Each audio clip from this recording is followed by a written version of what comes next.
He's full of life. He loves to laugh. He can be an annoying little boy sometimes. And of course, he was diagnosed with autism at 3 years old. The chipmunks sing. Raising a child with autism is very difficult. It can be a lot of stress on your family, on that individual.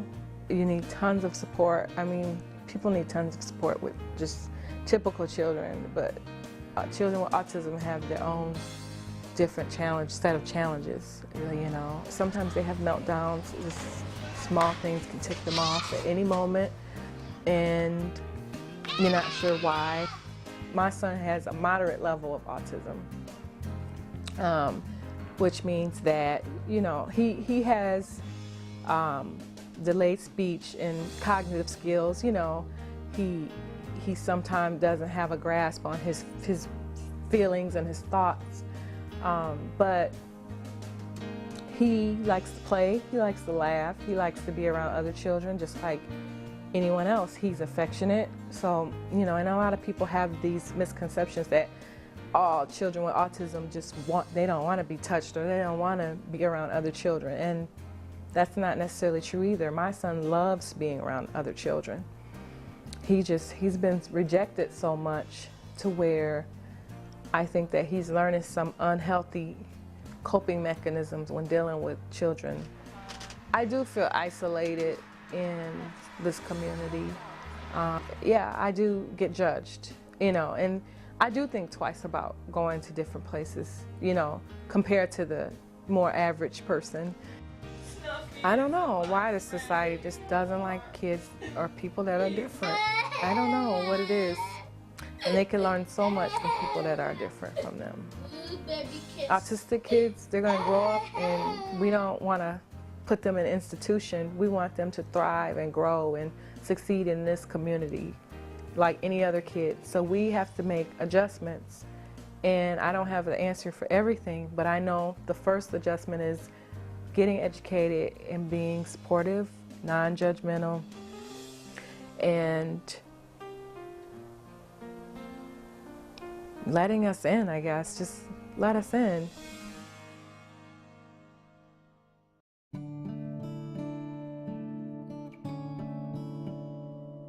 Jacob has autism. One way to think of it is ASD, autism spectrum disorder. So he's on the higher end of that spectrum. He has language. He's verbal. When my son was younger, we had to pull the shades. We couldn't play music. Everything was eliminated. The kind of noise and the kind of sights that would have naturally been a part of our world, we had to eliminate for him. It's work every day. We can't leave our son unattended. He's 17 years old. We have to be responsible for our son, or someone has to be responsible for our son every single minute of the day. He likes to ride the bus. That's one of our favorite things in the summer, just to go to different places on the bus. He likes to go to the Friends bookstore downtown with his $2 or more to buy books. Quarters will make $1, Jacob. One more. Very good. Very, very nice.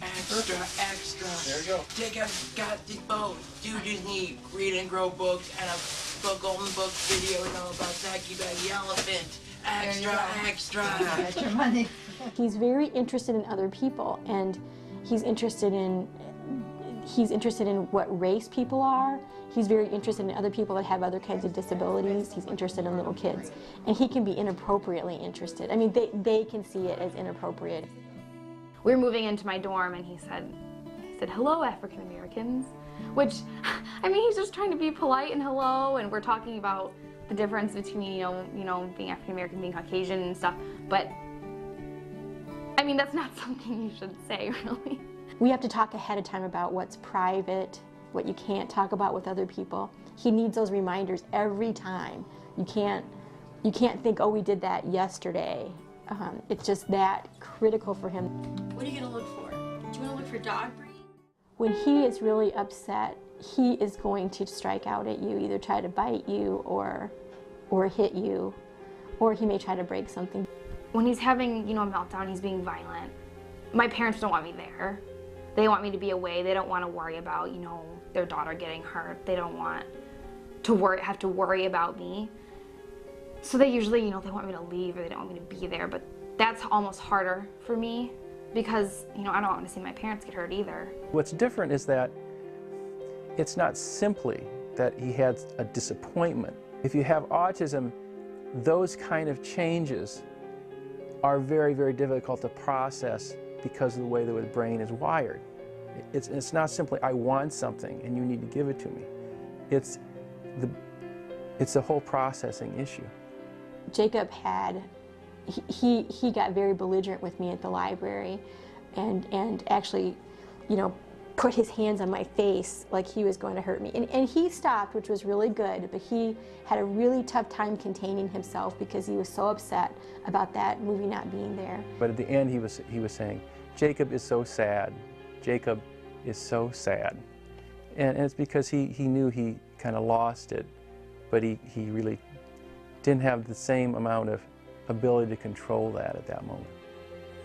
So that's what hurts parents, to see that. You know, your first thought is like, how can he do this? You know, I mean, there's all these things that we've done that have been so fun, and then he's doing this. You get so mad at him because, you know, like, no one should do that to their family. And he feels bad afterwards, but you're just so mad. So, and it's hard because you have to forgive him and, you know, you don't really want to. You just want to be mad. But then afterwards, like an hour later, he'll come give you a hug and, you know, like he didn't mean it. So.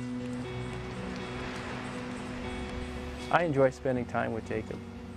It's always hard because it can, in a moment, it can become chaos. But I really enjoy time with him, partly because I can joke with him, I can bump him, and we can do some, you know, the kind of things fathers and sons do, I suppose. He's very, very talented at drawing.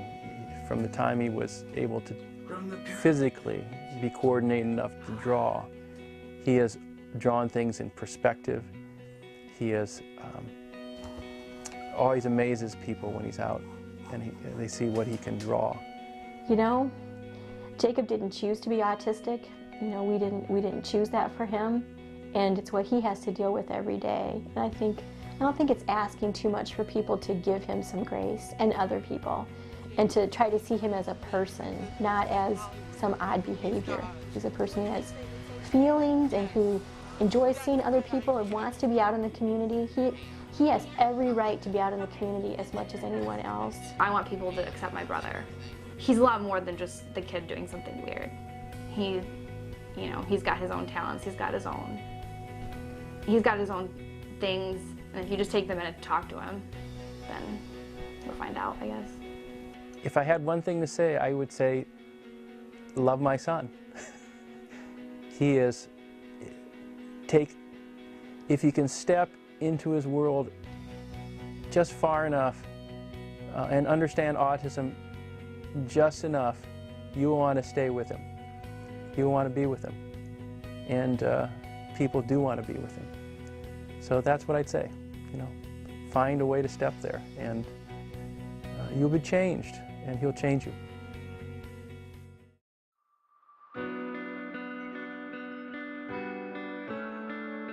It's definitely